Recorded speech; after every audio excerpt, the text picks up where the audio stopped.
MP board कक्षा 10वीं वाले सभी बच्चों का अब होने जा रहा है गणित विषय का पेपर। तो प्यारे विद्यार्थियों, क्या आप अपने गणित विषय के पेपर में भी 75 में से 75 नंबर लाना चाहते हैं? अगर प्यारे विद्यार्थियों 75 में से 75 नंबर अगर आप लाना चाहते हैं तो इस पेपर को आप याद कर लीजिए, क्योंकि प्यारे विद्यार्थियों पूरा का पूरा पेपर आ चुका है जो आपको परीक्षा में दिया जाएगा और पूछा जाएगा। तो बिल्कुल भी पेपर को मिस नहीं करना है और सभी प्रश्नों को याद करना है।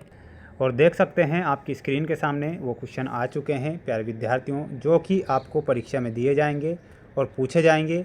यहाँ पर आप देख सकते हैं ये पूरा का पूरा पेपर है और उसका सॉल्यूशन मैं आपको यहाँ पर फुल सॉल्यूशन के साथ बता रहा हूँ।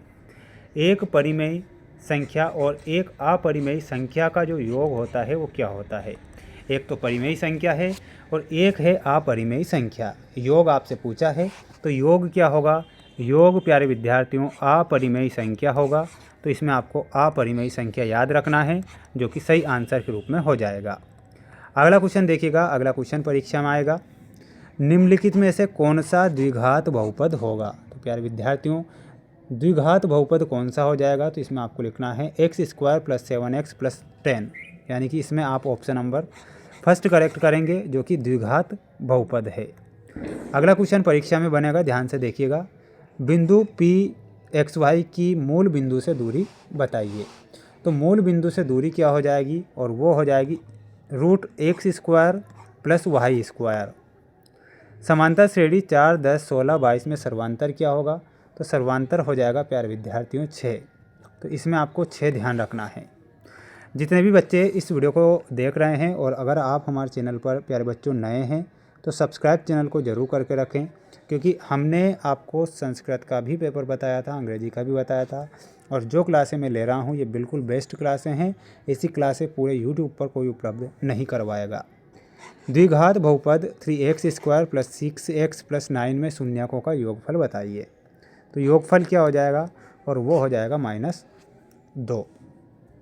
रैखिक समीकरण युग्म a1x + b1y + c1 = 0 एवं a2x + b2y + c2 = 0 का एक अद्वितीय हल होगा यदि। तो यदि में क्या लिखना है? a1/a2 बराबर नहीं b1/b2 हमारा यहाँ पर क्या हो जाएगा? सही आंसर हो जाएगा। अगला क्वेश्चन देख लो। ये रहा आपका अगला क्वेश्चन आपकी स्क्रीन के सामने, जिसमें आपको रिक्त स्थानों की पूर्ति कीजिए वाले क्वेश्चन दिए गए हैं। प्यारे विद्यार्थियों देखिएगा, ये क्वेश्चन आपकी परीक्षा में छपेंगे। दो त्रिभुज जिनके आकार समान हो परंतु आवश्यक रूप से आमाप समान ना हो कहलाते हैं। तो उन्हें ना हो समरूप कहलाते हैं। क्या कहलाते हैं? तो वो समरूप कहलाएंगे। तो इसमें आपको लिखना है समरूप। प्रेक्षक की आंख से प्रेक्षक द्वारा देखी गई वस्तु के बिंदु को मिलाने वाली रेखा को कौन सी रेखा कहते हैं? तो उसे कहते हैं दृष्टि रेखा। रट लो क्वेश्चन आएगा, इसमें आपको क्या लिखना है? और वो हो जाएगा, देखिएगा, और वो होगा दृष्टि रेखा। ठीक है, ये ध्यान रखना है। x² - 2 एक बहुपद है। तो ये किस प्रकार का बहुपद है? तो ये है द्विघात बहुपद। एक द्विघात समीकरण में चर की अधिकतम घात कितनी होती है? तो इसमें आपको लिखना है 2। एक वृत्तीय क्षेत्र का वह भाग जो दो त्रिज्याओं और संगत चाप से घिरा हो उस वृत्त का कहलाता है। तो उस वृत्त का कहलाएगा वो त्रिज्यखंड। क्या कहलाएगा? तो इसमें आप ध्यान रखेंगे, वो कहलाएगा त्रिज्यखंड। उन्नयन कोण बनने की स्थिति में देखा जा रहा बिंदु क्षैतिज स्तर से होता है। तो क्षैतिज स्तर से कैसा होगा? वो होगा ऊपर। ठीक है, तो इसमें आप लिखेंगे ऊपर। स्क्रीनशॉट आप ले लीजिए सभी बच्चे, और याद इसे आपको कर ही लेना है, क्योंकि प्यारे बच्चों जो पेपर बता रहा हूँ पेपर परीक्षा में आएगा। फिर बाद में आप मुझसे मत कहना कि सर पेपर आपने नहीं बताया। पेपर बताना स्टार्ट कर दिया है मैंने। तो सभी बच्चे क्या करेंगे? सभी बच्चों को चैनल को सब्सक्राइब कर लेना है। प्यारे बच्चों, सभी सर्वांग सम आकृतियाँ समरूप होती है। तो इसमें आपको सत्य लिख कर आना है। बिंदु XY की x अक्ष से दूरी 0 होगी। तो ये आपका क्या हो जाएगा? असत्य। किसी वृत्त में त्रिज्यखंड और वृत्तखंड समान होते हैं। तो इसमें भी आप असत्य लिख कर आएंगे।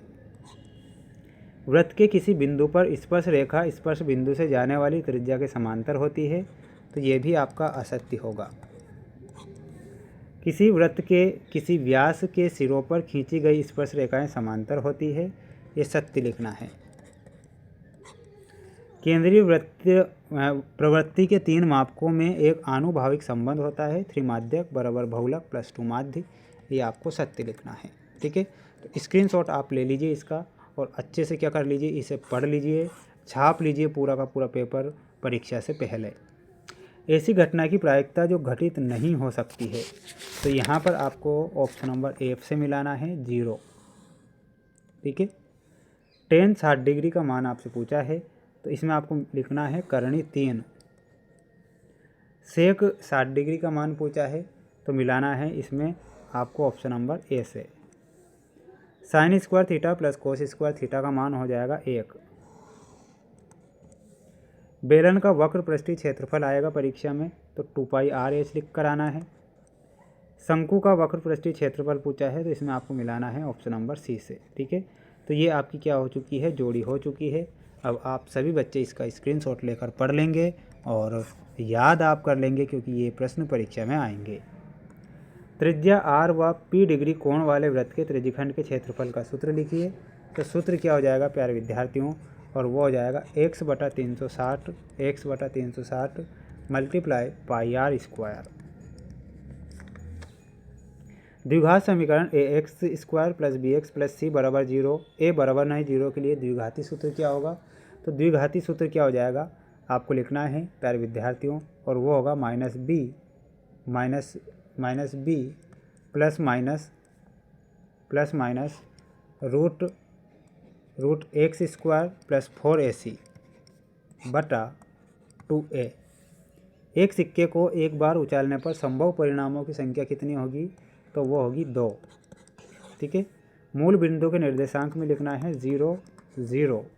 वृत्त की छेदक रेखा की परिभाषा क्या होती है, तो एक ऐसी रेखा जो वृत्त को 2 अलग अलग बिंदुओं पर प्रतिच्छेद करती है, वृत्त की छेदक रेखा कहलाती है। समरूप आकृतियों के युग्म का एक उदाहरण दीजिए, तो वो क्या हो जाएगा, सभी वृत्त या सभी वर्ग या सभी समबाहु त्रिभुज। ठीक है, तो ये आपको आंसर लिखना है। अगला जो सेट पेपर होगा प्यारे विद्यार्थियों बहुत जल्द आएगा। मेरे द्वारा जो IMP सेट पेपर बताए जा रहे हैं, इन्हें आप ज़रूर पढ़ें और अपनी तैयारी को मजबूत करें।